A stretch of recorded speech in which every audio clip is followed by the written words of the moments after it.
Hi అండి, నమస్తే. Welcome to our channel voice of Lakshmi. Madireddy Sulochana గారు రచించిన అమృత కలశం అనే నవలను ధారావాహికంగా వింటున్నాం కదండి. ఇక చివరి భాగాన్ని ముగింపును వినేద్దామా? విజయ ఒక్క రోజులో ఆ ఇంటి చరిత్ర అంతా అవగాహన చేసుకుంది. ఆడంబరాలు తప్ప ఆలోచన లేదని అర్థమైపోయింది. రామారావు చెల్లెలి ముందు తన బాధలు ఏకరువు పెట్టాడు. ఒక కుటుంబాన్ని మరొకరు పోషించాలంటే మాటలా? విజయ ఆలోచిస్తూ చైతన్య వెనకాలే వెళ్ళింది. చైతన్య, ఏమిటి మేడం?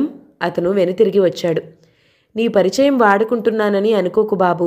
ఒక చిన్న సహాయం నాన్నగారి వల్ల కావాలి. చెప్పండి మేడం, మీకు సహాయం చేయటం కంటే సంతోషం వేరే ఏముంటుంది?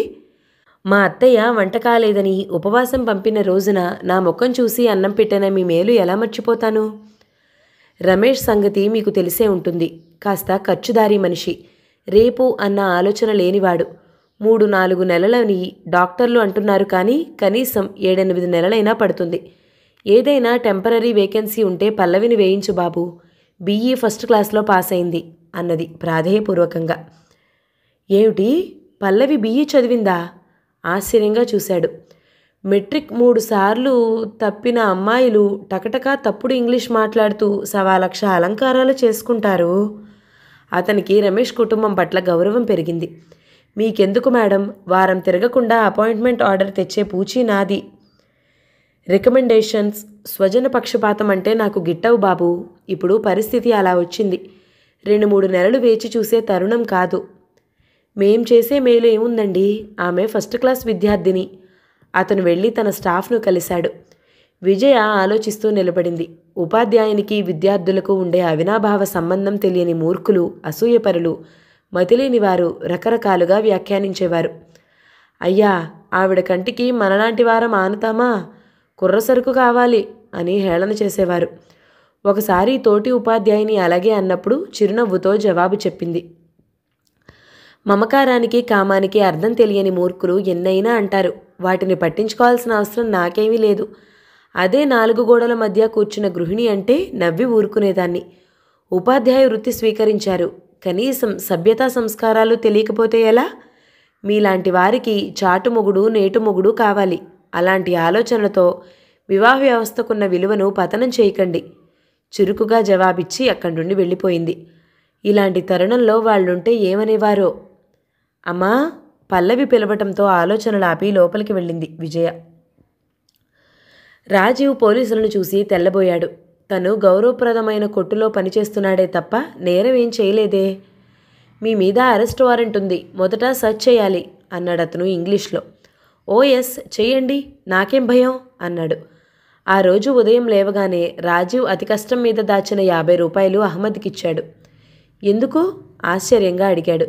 బావుంది భాయ్, బొంబాయి వచ్చిన దగ్గర నుండి నా కోసం ఖర్చు పెట్టిన దాంట్లో ఇది ఏ మూలకు? మెల్లమెల్లగా ఇస్తాను అన్నాడు.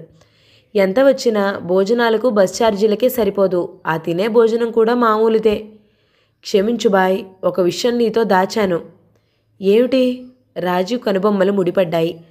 నువ్వు ఏదో సందర్భంలో మీ ఇంటి పరిసరాలను వర్ణిస్తుంటే ఆ వీధి పేరు, మీ అమ్మ పేరు గుర్తుపెట్టుకుని ఓ ఉత్తరం రాశాను. దానికి జవాబు, డబ్బు వచ్చింది. నెలల తరబడి నా కుటుంబానికి డబ్బు పంపుతూ నిన్ను పోషించే శక్తి నాకెక్కడిది రాజా అన్నాడు అహ్మద్. అమ్మా! రాజీవ్ ముఖం పాలిపోయింది. అతనికి జ్ఞానోదయమైనా తనకేం రాదనేది అమ్మ. తన మంచితనంతోనే అహ్మద్ ఆదుకున్నాడని భావించాడు. గోరంత గర్వం కూడా కరిగిపోయింది. రాజీ, నువ్వు సంపాదించి సిగరెట్లు కాల్చు, కాదంటే అడుగు అనేది. నిజంగానే సంపాదించిన వాడికి ఆ డబ్బు విలువ తెలుస్తుంది. సిగరెట్ కొంటుంటే ఆ 1 రూపాయి ఉంటే రేపు కాసేపు పడుకుని ఆలస్యంగా లేచినా హాయిగా రెస్టారెంట్లో టిఫిన్ చేయొచ్చునన్న భావన కలిగేది. అతనికి ఇల్లు విడిచాక కొన్ని విషయాలు బాగా అర్థమయ్యాయి.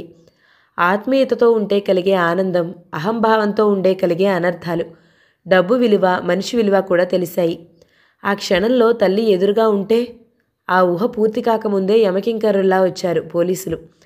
అతను మూలగా ఉంచిన లెదర్ సూట్ కేసు తెరిచారు. అది తీశారు. దాంట్లో ఉన్న షర్టు ప్యాంటు పీసులు చూసి పోలీసుల ముఖాలు వికసించాయి. ఇవన్నీ ఏమిటి? మా షావుకారు గారు హోల్సేల్ డీలర్ దగ్గర నుండి తీసుకురమ్మన్నారు.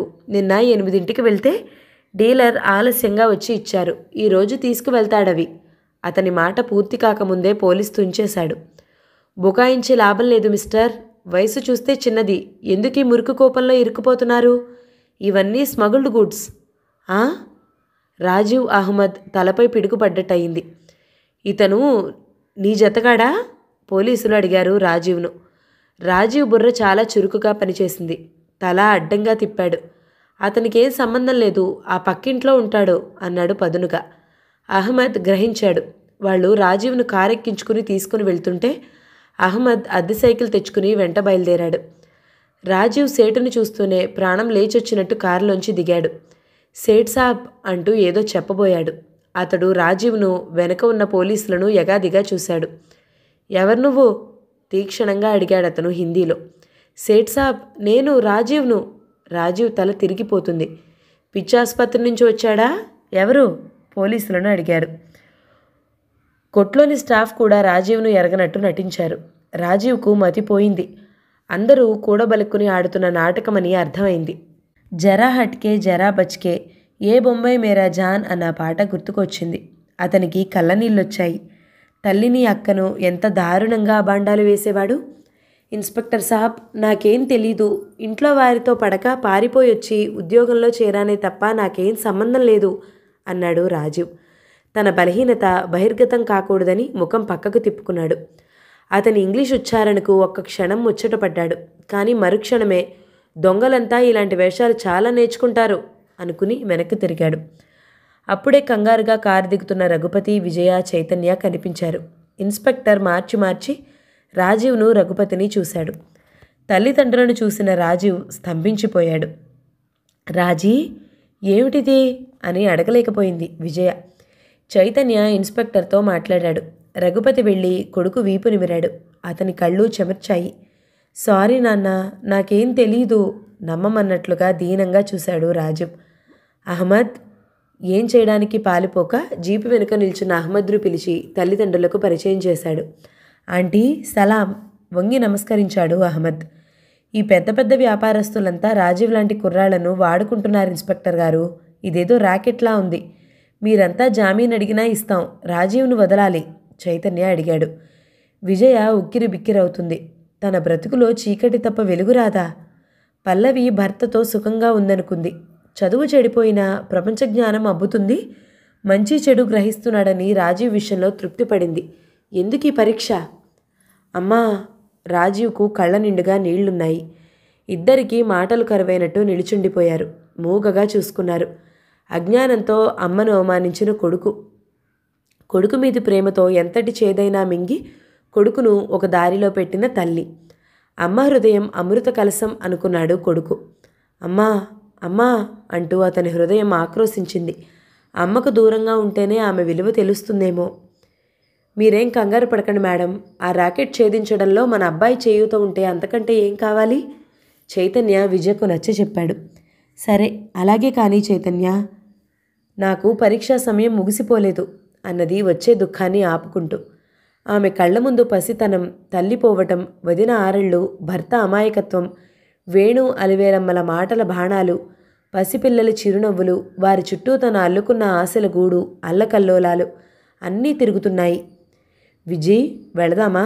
రఘుపతి ఆమె భుజంపై చేయి వేశాడు. ఓదార్పుగా నొక్కాడు. పదండి. ప్రాణం లేనట్టు నడిచింది. అమ్మా, ఏదైనా తిందామా? రాజీవ్ అడిగాడు. అది సందర్భం కాదని తెలుసు. తల్లితో మాటలు కలపడానికి అంతకంటే మార్గం దొరకలేదు. ఇన్స్పెక్టర్ గారు అనుమతిస్తే వేడుకోలుగా చూసింది విజయ. నేను క్యారియర్ తీసుకొస్తాను, పదండి మేడం. అందరూ బాంద్రా పోలీస్ స్టేషన్కు వెళ్లారు. చైతన్య కారు తీసుకువెళ్ళిపోయాడు. ఇన్స్పెక్టర్ ఎదురుగా తల్లి తండ్రి మధ్య కూర్చున్నాడు రాజీవ్. ఆయన టీ తెప్పించాడు జవాన్ను పంపించి. చూడు మిస్టర్, రాజీవ్ అండి నా పేరు.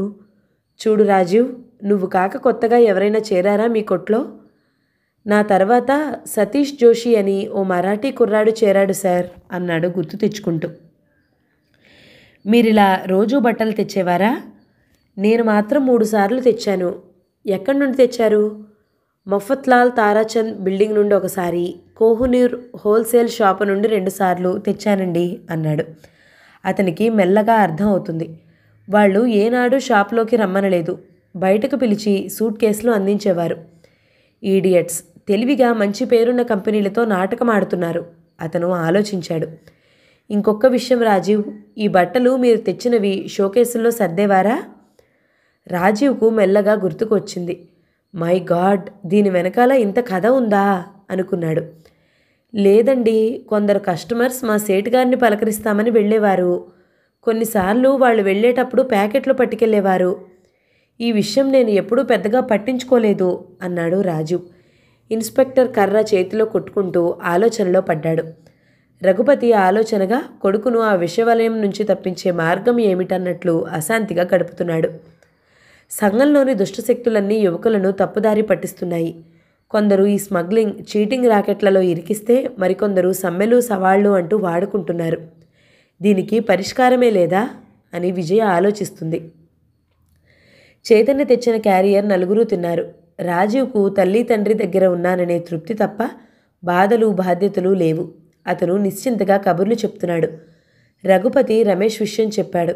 అలాగా నాన్న, అక్క చాలా అప్సెట్ అయి ఉంటుంది. ఈ సిటీ రద్దీ వల్ల రోజుకు కొన్ని యాక్సిడెంట్లు తప్పవు అన్నాడు. కొడుకు నిదానంగా మాట్లాడటం చూసి ఆశ్చర్యపోయాడు. అహ్మద్ బయటున్నాడేమో చూడండి నాన్న అన్నాడు. రఘుపతి వెళ్ళి చూసొచ్చాడు. లేడ్రా, ఇంటికి వెళ్ళాడేమో అంటుండగానే రాజీవ్కు మళ్ళీ పిలిపొచ్చింది. Yes sir. ఇన్స్పెక్టర్ ఎదురుగా కూర్చున్నాడు. ఒక్క విషయం చెప్పు రాజీవ్, వారు సేట్ గారి గదిలోకి వెళ్ళి ప్రత్యేకంగా స్మగుల్డ్ గూడ్స్ కొనేవారి పేరు, ఉనికి ఏమైనా తెలుసా? రాజీవ్ క్షణం ఆలోచించాడు. అతనికి ఏదో గుర్తుకొచ్చింది. సింధీ కాలనీలో పేరు నాకు తెలీదు, ఆయన తీసుకువెళ్లారు. నన్ను కారులో తీసుకువెళ్ళి డబ్బిచ్చి పంపారు అన్నాడు. ఒకసారి అతని ఇల్లు చూపించు రాజీవ్. అతను లేచాడు. వాళ్ళు బయట నుండి తెచ్చుకున్నామంటారేమో సార్. చైతన్య అనుమానంగా చూశాడు. అతనిల్లు సోదా చేయాలని కాదు, సేటుగారి గదిలోకి వెళ్ళాలంటే ఎవరో పరిచయస్తులు పంపినట్టు వెళ్ళాలి, లేకపోతే అతను రానివ్వడు అన్నాడు జీప్ ఎక్కుతూ. మళ్ళీ వస్తాను రాజీ. విజయకు అక్కడ ఉండి లాభం లేదనిపించింది. మంచిదమ్మా. 2 అడుగులు వేసి వెళ్ళి మళ్ళీ వెనక్కి తిరిగి వచ్చాడు రాజు. మనిషి తోటి మనిషికి ఎప్పుడూ సహాయపడతాడంటే హంబక్కు పేరు కోసం చేస్తున్నామనే వాడినమ్మా. అహ్మద్ నిజంగా నాకు చాలా సహాయం చేశాడు. అతనికి ఏదైనా ఇవ్వండి అన్నాడు. అలాగే అన్నది అనుకోని ఈ మార్పుకి ఆమె మనస్సు. ఇన్స్పెక్టర్ గారు, ఒక్కసారి మా అక్కయ్యను బావను చూడాలి అన్నాడు.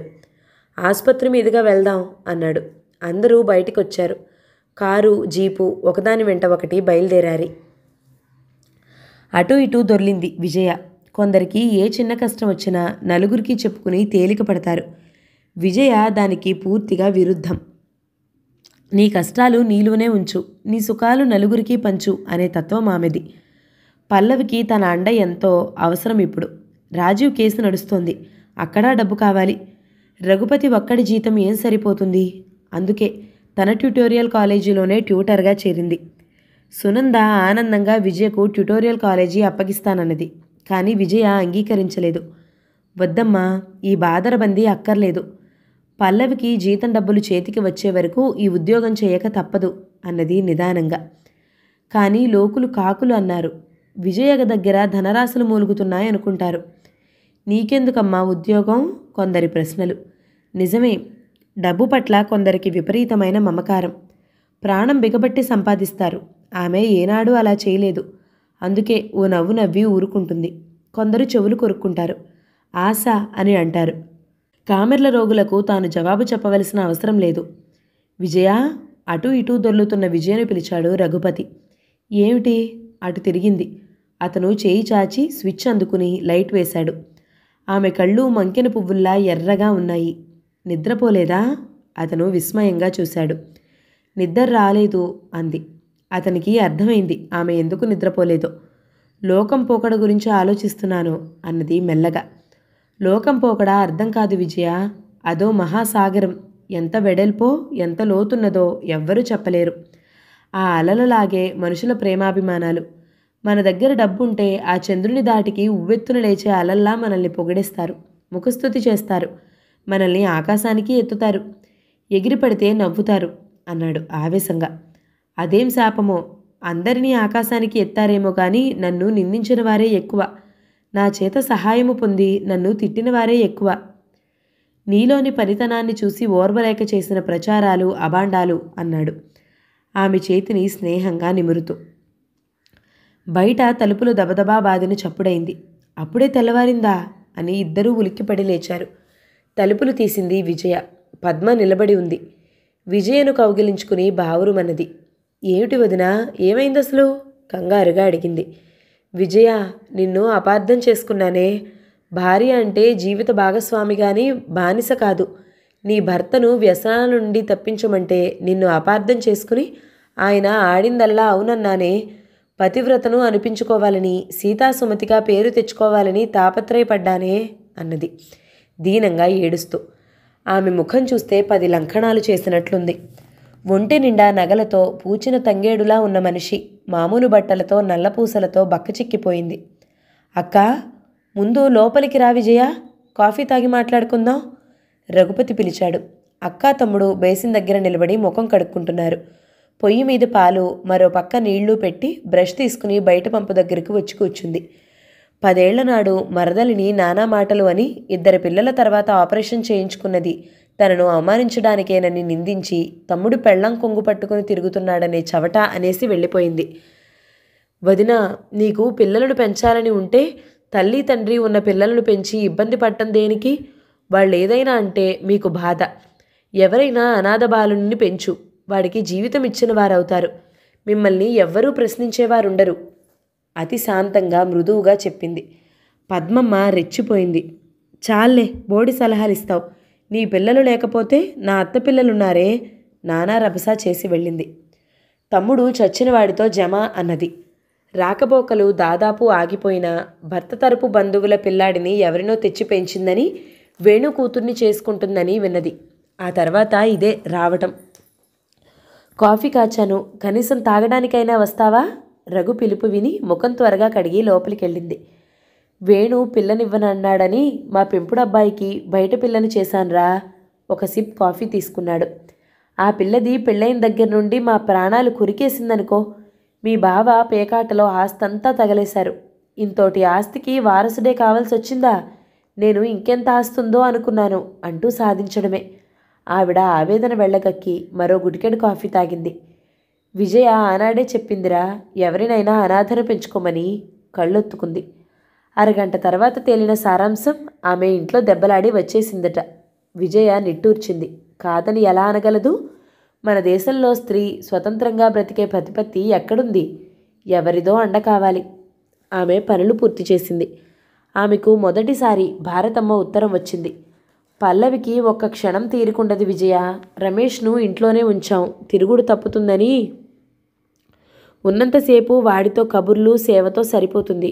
ఆఫీస్కి వెళ్తుంది, మళ్ళీ వచ్చి వాడి దగ్గరే కూర్చోవాలి. అలక్ష్యం చేశామని వాడు బాధపడతాడు అంటుంది. అత్తయ్య, త్వరగా లేవు, అమ్మకు ఉత్తరం రాయాలి అంటుంది.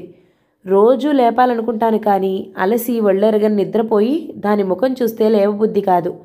ఈరోజు లేపలేదని నిష్ఠూరం వేస్తే నేను రాస్తానని అన్నాను. రాజీవ్ పనిచేస్తున్న కొట్టుకు సీలు వేశారు. కేసు నడుస్తుంది. రాజీవ్ను నైట్ కాలేజీలో చేర్పించారు మీ అన్నయ్య. నువ్వు నిశ్చింతగా ఉండు. రాజీవ్ చైతన్య మామగారి ఫర్మ్లో పనిచేస్తున్నాడు. నెలకు 300 ఇస్తారట. మనకు డబ్బు కాదు ముఖ్యం, వాడు పని నేర్చుకుంటున్నాడు. అది చాలా సంతోషం. ఒకసారి ఇంటికి వెళ్ళిరారా అన్నాను. ఇక్కడ పని ఉన్నప్పుడు ఎలా వెళ్తాను అన్నాడు. మీ అన్నయ్య ఆనందం అంతా ఇంతా కాదు, నువ్వు నిశ్చింతగా ఉండు. ఆ ఉత్తరం చూసి విజయకు మతిపోయింది. ఈ వదినే మొదటి నుంచి ఈ మాత్రం కుదురుగా ఉంటే తన జీవితమే మరో విధంగా ఉండేది. తనలో కొన్నైనా తెల్ల వెంట్రుకలు మిగిలేవి. ఏమిటి విజయ? ఉత్తరం అందించింది. అతను చదివి తృప్తిగా తలూపి జేబులో పెట్టుకున్నాడు ఆ ఉత్తరాన్ని. విజయకు కొండంత ధైర్యం వచ్చింది. తన కొడుకు డాక్టర్ కావాలి, యాక్టర్ కావాలి, కలెక్టర్ కావాలి అని ఏమీ కోరలేదు. మనిషి కావాలి, మనిషిగా బ్రతకాలి అనుకుంది. తన ఆశయం నెరవేరింది. అంతకంటే తనకేం కావాలి? 19 నుండి 20 వచ్చినవాడు ఏం ఉద్యోగం చేస్తాడు? చదువుకుంటే పోలా? రఘుపతి అన్నాడు సాలోచనగా. పోనివ్వండి, వాడికి ఆ మాత్రం కుదురబ్బినందుకు సంతోషించాలి అన్నది. అరక్షణం తృప్తిగా కళ్ళు మూసుకుంది. ఆమె పర్వతాల్లా వచ్చిన కష్టాలు దూదిపింజల్లా తేలిపోయాయి. పల్లవి, రమేష్ వచ్చి విజయకు నమస్కరించారు. పాదాభివందనం చేసిన వారిని లేవనెత్తాలని మర్చిపోయింది విజయ. రమేష్, పెద్దది అమ్మ ఉంది, ఆమెకు నమస్కరించు అన్నది కంగారుగా, మళ్ళీ ఏదైనా గొడవ జరుగుతుందేమోనని జంకుతూ. శుభమా అని సంవత్సరం తర్వాత మామూలు మనిషి అయిన రమేష్ హౌస్ వార్మింగ్ పార్టీ ఏర్పాటు చేశాడు. వ్రతాలు పూజలు లేకపోయినా కూతురికి అల్లుడికి కొత్త బట్టలిచ్చింది విజయ. అవి కట్టుకుని వచ్చి నమస్కరించారు. విజయమ్మ, వదిన భారతి ఆమె భుజం మీద చేతులు వేసింది. అమృత హృదయం కలవారే మొదట ఆశీర్వదించాలమ్మా, మీ వదిన పాత వదిన కాదు అన్నది మెల్లగా. విజయమ్మ, కొత్తగా కొమ్మిలొచ్చాయేమో అడగవే మీ వదినను. రామారావు నవ్వాడు. రమేష్ తల్లిదండ్రులకు కూడా నమస్కరించాడు. అత్తయ్య, నిన్ను చాలా మాటలని బాధించాను, క్షమించు. పల్లవి చదువు మూర్ఖంగా ఆపేసుంటే ఈరోజు బజార్లో నిలబడి ఉండేవారం అన్నాడు గిల్టీగా ఫీల్ అవుతూ. విజయ నవ్వింది. మనలో మనకి క్షమాపణలేమిటి రమేష్? గంభీరంగా చిరుగా నవ్వింది విజయ. అవునరా, ఉత్త అత్త కూడా కాదు, మేనత్త అనబోయింది భారతమ్మ. హడావిడిగా రాజీవ్ వచ్చాడు. బావా, మీ ఆఫీస్ వాళ్ళంతా వచ్చారు, మీకింకా అలంకారం పూర్తి చేయకపోతే ఎలా? నేనెప్పుడో తయారయ్యాను, మీ అక్కే. మా అక్క సంగతి నాకు తెలీదు. అక్క కొంగు పట్టుకుని అక్కడ ఎవరునమన్నారు? పద పద. ఆ మిస్టర్ ధాపర్కు ప్రత్యేకంగా అన్ని ఏర్పాట్లు చేశాను, పెళ్లి కొడుకులా వచ్చి కూర్చో బావా నెట్టుకుపోయాడు. వేణు, వసుధ, సునంద కుటుంబరావులు కూడా వచ్చారు ఫంక్షన్కు. సునంద కొత్త గృహానికని నిర్మల్ పెయింటింగ్ ప్రజెంట్ చేసింది. వసుధ ఫ్రూట్ డిష్, వెండిపూత పూసింది ఇచ్చింది. థ్యాంక్స్ పిన్ని, అత్తయ్య అన్నది. అప్పుడే థ్యాంక్స్ ఖర్చు చేయకు, మళ్ళీ ఈ రోజుల్లో మనవణ్ణివ్వాలి, అప్పుడు బహుమతులు ఉండనే ఉంటాయి అన్నది వసుధ. పల్లవి ఆశ్చర్యంగా చూసింది. వసుధ అంత సౌమ్యంగా మర్యాదగా మాట్లాడటం ఇదే ప్రథమం. వసుధ ఊహలు వేరుగా ఉన్నాయి. ఉదయం చైతన్య చెప్పిన మాటలే మనసులో మెదులుతున్నాయి. మేడం, ప్రభుత్వంలో పనిచేసినా చేయకపోయినా జీతాలు ప్రమోషన్లు వస్తాయన్న నిశ్చింత ఉంటుంది. అలాంటిది రాజీవ్ లాంటి వారికి ఏమాత్రం పనికిరాదు. ప్రతి నిమిషం సమాలుగా ఉండాలి. ప్రైవేట్ ఫర్మ్ చాలా మంచిది. ఈ నెల నుండి 1000 రూపాయలు ఇచ్చి మామయ్యకు పిఏగా నేను వేసుకుంటున్నాను. డిగ్రీ చేతికి రాగానే హైదరాబాద్ బ్రాంచ్కి ట్రాన్స్ఫర్ చేయిస్తాను. ఏమో బాబు, నువ్వు చాలా చెప్తున్నావు, వాడు పిఏగా ఉండగలడా? ఆ విషయంలో మీరు నిశ్చింతగా ఉండండి. మా ఎంజీ గారైతే మన వాడి ఇంగ్లీష్కు అదిరిపోతాడు. అతను నవ్వాడు. విజయ సజలమైన కళ్ళు కనిపించకూడదని ముఖం తిప్పుకోవడం వసుధ గమనించింది. ఆవారాగా తిరిగే కుర్రాడు 1000 రూపాయల జీతగాడవుతాడని అనుకుందా తను? బొంబాయి బాబయ్యాడు. డ్రెస్సు నలగనివ్వడు, క్రాఫ్ చదరనివ్వడు. మాటలో మార్పు వచ్చింది. ఒక్క రంగే తక్కువ కానీ చాలా స్మార్ట్గా కనిపించాడు. ఏయ్ మొద్దు అరుస్తూ వచ్చాడు రమేష్. అతని వెంట కంగారుగా వెళ్ళింది పల్లవి. వీడి తొందరపాటుకు మరొక అమ్మాయి అయితే రోజు కయ్యమే అయ్యేది. మా పల్లవి కళ్ళెర్ర చేసినా నిదానంగా వాడికి అర్థమయ్యే రీతిలో చేస్తుంది. ముసిముసిగా నవ్వుకుంది భారతమ్మ. విజయకు కొండంత నిశ్చింత కలిగింది. తనకు పెద్దవారు లేక ఉద్యోగం, ఇల్లు, పిల్లలు అవి నిర్వహించటంలో ఏ చిన్న పొరపాటు జరిగినా ఎత్తి చూపే సమాజం బంధువుల మధ్య నలిగిపోయేది. భారతమ్మ వైఖరి చూసినప్పుడల్లా కూతురి గురించి బెంగ పెట్టుకుంది. కనీసం కొన్నాళ్లకైనా ఆవిడ మనసు మారిందంటే సంతోషంగా ఉంది. అమ్మా, బావ మిమ్మల్ని అందరినీ అక్కడికి రమ్మంటున్నారు. రాజీవ్ వచ్చి పిలిచాడు. అందరూ వెళ్ళారు. చక్కగా పార్టీ ముగిసింది. అన్నీ సర్దేసి వచ్చి హాల్లో కూర్చున్నాడు. మీ తమ్ముడు ఎంత చక్కగా సర్దేశాడో చూడు పల్లవి. రమేష్ అలమారకేసి చూపాడు. మా అహ్మద్ 2 మొగుళ్ళు 3 అత్తలు పెట్టు. రాచి రంపార పెట్టడంలో కప్పులు కడిగితే మళ్ళీ కడిగించేవాడు. అందాక ఎందుకు? బట్టలు ఆరవేసేది ఎండటానికన్నా అది క్రమబద్ధంగా ఉండాలి అనేవాడు. రాజీవ్ నవ్వుతూ అహ్మద్ విషయాలు చెప్పాడు. ఒక్కొక్కసారి ఏమనిపించేదో తెలుసా? ఈ క్రమశిక్షణ భరించలేకనే పారిపోయి వస్తే మా అమ్మ ఏజెంట్లా వీడు వెంటపడ్డాడేమో అనుకునేవాణ్ణి అన్నాడు. ఆ మాట ముందే తెలిస్తే ఆ అహ్మద్ను సత్కరించేవారం కదా, వెక్కిరించాడు రమేష్. అమ్మా, రాజీవ్ ఓ ప్యాకెట్ తెచ్చి తల్లికి ఇచ్చాడు. ఏమిటి రాజీ? నా జీతం డబ్బులమ్మా.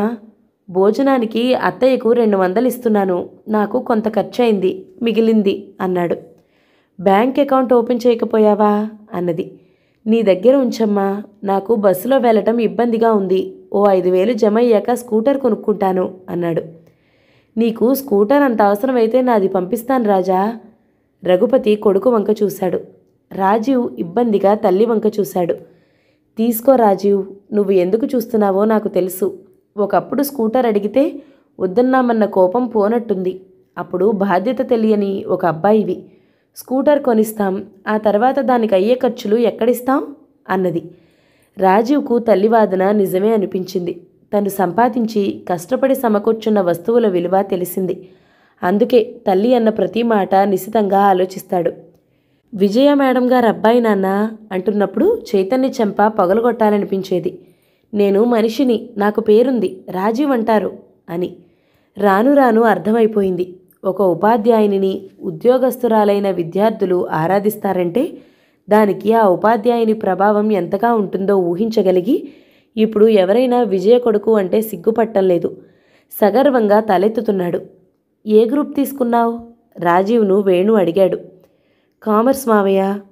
మంచిదే, తర్వాత బయటకు వెళ్ళి ఎంబీఏ చేయొచ్చు, లేదా సీఏ చేసినా బాగానే ఉంటుంది అన్నాడు. మరి 4 అంకెల జీతం వచ్చినప్పుడు ఒంటరిగా ఉండటం దేనికి? వివాహం చేసుకుంటే హాయిగా ఉండదు? వసుధ మాట కలిపింది విజయ వంక చూస్తూ. వాడిష్టం, నాదేం లేనట్టు అంది విజయ. ఆ మాట అంటే మేము నమ్ముతాం అనుకుంటున్నావా ఏం? నీ పంతం నెగ్గించుకోవడానికి వాళ్ళు ఇల్లు విడిచినా లెక్క చేయని దానివు. మాలాంటి అర్భకులైతే చేసుకోరా అనేవారము అన్నాడు పరిహాసంగా. అన్న అతని మాటల్లో కసి కనిపించింది. విజయ చిన్నగా నవ్వింది. మీరు అర్థం చేసుకున్న తీరుకు నవ్వొస్తుందన్నయ్య. ఆనాడు నీ ఇష్టం అంటే వివాహం తేలికగా అవుతుంది. ఎంతటి ధనవంతులైనా పని పాట లేని ఇద్దరి సోమరులను పోషించడం ఎంత కష్టమో మీరు ఊహించలేరు. మేం సినిమా చూస్తాం, మాకు కాస్మెటిక్స్ కావాలి అని అడగటానికి వారెంత నరకం అనుభవిస్తారో మీరు ఊహించరు. జ్వరం వస్తే పిల్లవాడు ఏడుస్తున్నా చేదు మాత్రైనా మింగిస్తాం. ఏడుస్తున్నాడని జాలిపడతామా? విజయ కాస్త ఆవేశంగా మరికోపంగా అడిగింది. 39 ఏళ్ల జీవితంలో ఎన్ని అనుభవాలు, ఎన్ని అవమానాలు. నిజమే అన్నాడు అంగీకరిస్తున్నట్టు. పోనీ విజయ, నువ్వే అడుగు రాజీవ్ను. నీ కోడలు అచ్చు నీలాగే తయారైంది. రాజీవ్కు ఈడు జోడు బాగుంటుంది అన్నది వసుధ. విజయకు అర్థమైంది. రఘుపతి తెల్లముఖం వేశాడు. అదేరా, వేణు కూతురు బేబీని ఇస్తామంటున్నారు పద్మమ్మ అన్నది. కళా నిజమా అన్నట్టు చూశాడు రఘుపతి. తమాషాకు అన్న మాటలకు ఈ జన్మకు కాదు మరో జన్మకు మర్చిపోలేని అవమానం చేశాడు వేణు.